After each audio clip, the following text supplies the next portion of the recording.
The last thing I wanted to touch on is something called the acid-base nomogram, because I know some of you are like, DJ, can you just put this in graphical form, because I really like graphs. And I see that it's going to be kind of a complex graph because I got to graph bicarbonates, pH, and then I got to find some way to graph CO2 as well. And so I do have bicarbonate over here on the scale, pH right here, and sweeping through these lines are CO2s. So CO2 concentrations in millimeters of mercury, 120 at the top, so this is high CO2 concentration, 10 millimeters of mercury at the bottom, so low CO2 concentration. The first thing to note is in the middle is normal, so I got a pH around 7.4, CO2 is around 40 millimeters of mercury, and bicarbonate is around 24 millimoles per liter. If pH goes below 7.35, so to the left, I'm going to have acidosis, and you see that this is acidosis, acidosis, and acidosis. If pH goes above 7.45, that's when I've got alkalosis. The nomogram then allows us to visually distinguish respiratory and metabolic causes based on what we just talked about, the amount of CO2 expected and the amount of bicarbonate in acidosis and alkalosis. So if pH is low and CO2 is high, then this indicates respiratory acidosis. And I'll come back to this difference between chronic and acute in a second, but if we're in this region of the graph, we've got respiratory acidosis because we have high CO2 and low pH.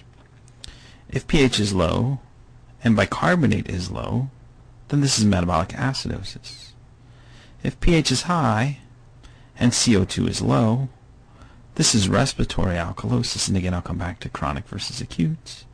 If pH is high and bicarbonate is high, this means we have metabolic alkalosis. Now the reason that there are two different versions of respiratory acidosis, chronic and acute, is because given time, given respiratory problems for some time, there's some other systems that can come online, mainly the urinary system, to try and cope with the problem with the respiratory system. One of the main ones is the urinary system can begin to turn ammonia, which is NH3, into ammonium, which is NH4. So it can sneak an extra hydrogen on that nitrate and make ammonium instead of NH3 or ammonia. So the kidneys will start to adapt to the excess acid created by respiratory problems, or the excess base created by respiratory problems. And that's going to push the pH towards the more normal range. So the kidney compensation will bring this huge swing in acute respiratory pH into a narrower range of pH variation. And the same thing with acute. It's going to bring the pH a little bit closer, and it's going to cope for some of the bicarbonate problems, and so that also is going to bring us into a closer range of pH, a more normal range of pH.